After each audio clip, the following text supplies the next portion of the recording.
You're tuned into Tackle Fanatics TV, and in this episode of TFTV, you get a chance to check out Kryston's Synx. And I know you've been the main man for playing around with different presentations with the Synx since it come out. Got a little rig to show us that you had that fish on earlier? Yeah, I have had, Joe. It's, I'd like to say it's really complicated and impress everyone with my rig genius, but unfortunately it really isn't. Straightforward, size 6, outturned hook. Again, a little bit different. Most people, especially on day tickets, they're on 8s or on 10s for some reason, and I think it's because little lakes, people think that you use little baits. So I'm using size 16 pop-ups or size 16 wafters. So yeah, the rig, really, really simple. The Synx prototype, a bit of Samson hair braid, a hook ring swivel, and as I said, the size 6 troddy hook. Through the front, give myself quite a good tag end, and then I go up 11 times. 1, 2, 3, 4, 5, 6, 7, 8, 9, 10, 11. Always count to myself because I was really bad at maths at school, seriously was. Okay, but then what I do is I come down 1, 2, and that stops the strangulation of the knot, especially when you've gone up the shank so many times. It just stops that knot pulling. Just locks it into place. Yeah. Through the back, and that's part 1 of the rig done. Always use a hook ring swivel for every rig that I do. Yeah? Yep, every rig has a hook ring swivel, and when I've finished this rig, you'll see how I get the separation.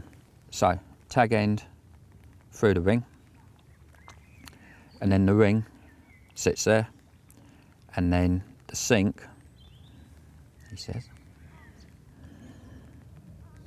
goes through.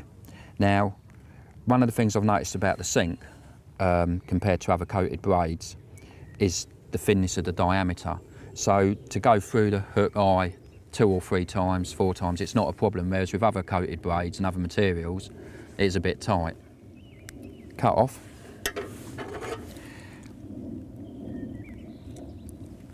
And just blob the end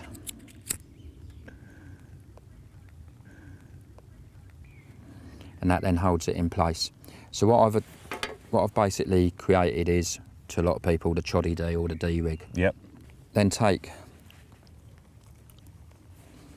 a Samson hair braid, put that through. Yep. And double it up. Then a cork dust wafter, because I want to offset the weight not only of the hook but actually of the ring swivel.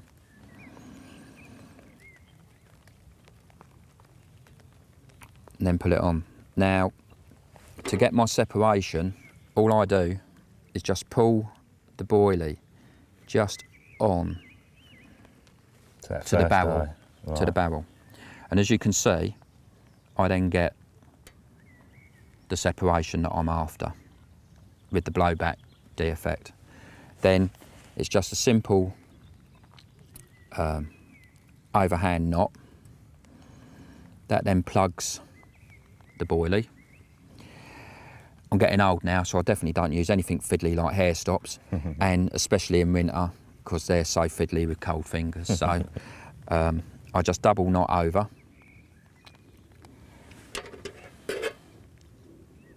snip the ends off, and then it's just a quick blob like that to melt the Samson, and I just push it in, and there's my hair stop. Okay, and what you'll notice, just by holding at that angle, we've already got it sort of as that's going to drop into the fish's mouth. What I do at the other end is I just simply loop the length of the hook that I want the hook length to be. And I just literally go through and do an overhand loop. And that, with the strength of the Synx, it's not going to go anywhere. No? No. Quite a big loop as well, is that for Yeah, extra? it's quite a big loop. The reason for that is that when you talk about casting out an anti-tangle, a lot of people would have threaded on an anti-tangle sleeve and then pulled that up when it's tied onto the line. What I do is I loop that onto the swivel, and because this is quite a stiff material, that then acts as my anti-tangle boom, and it kicks it kicks it away, whether I'm using a helicopter or a leg clip or an inline, it always kicks it away. So it just saves me having to put another bit on, because my whole view on things is the less that's there, The better. the better. Absolutely, absolutely. I hate jingle jangle, really do. And then the other great thing about the Sync is, because it is stiff and you see it straight away, it's going into a curve, like you would do with a choddy. Just tease it and play with it for a little bit. Even though it's an offset eye, it turns in. So there's no anti-tangle tubing, nothing needed, no, you know, just an outturned hook. And as you see from the fish that we just caught, it does work. So, Very simple. And Yeah. is that the length you'd normally use then? Have you got a standard length?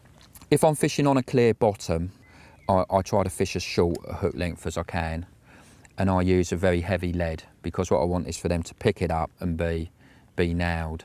But what I also do is I fish a size 11 swivel inside a lead clip, so that I actually get a running rig as well. So they sort of get nailed, then they try to run off, you know, they got a free running line. Can't use the weight of the lead to shake Absolutely it. not, And also, no. in situations like this, I don't know about you, but you know, I like to use slack lines because most people don't. Absolutely. I mean, you'll come up here at the weekend, everyone casts to the opposite bank, tight lines, or they'll put a line sinker on, and again, you're still fishing primarily a tight line because the ground is undulating. So when the fish is swimming around on the ground, it's still going to detect that line.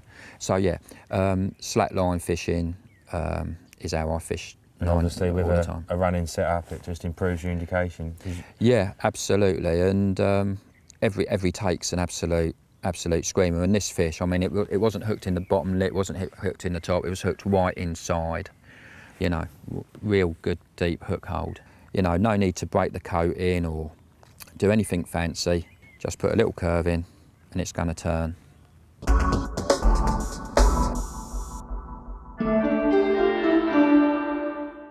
You've been tuned in to TFTV, and many thanks for watching. Tackle Fanatics stock a huge range of Kryston products at the best prices around. We also stock a vast selection of end tackle from all the leading manufacturers. To view our range, log on to www.tacklefanatics.co.uk. Tight lines and wet nets from everybody at TFTV.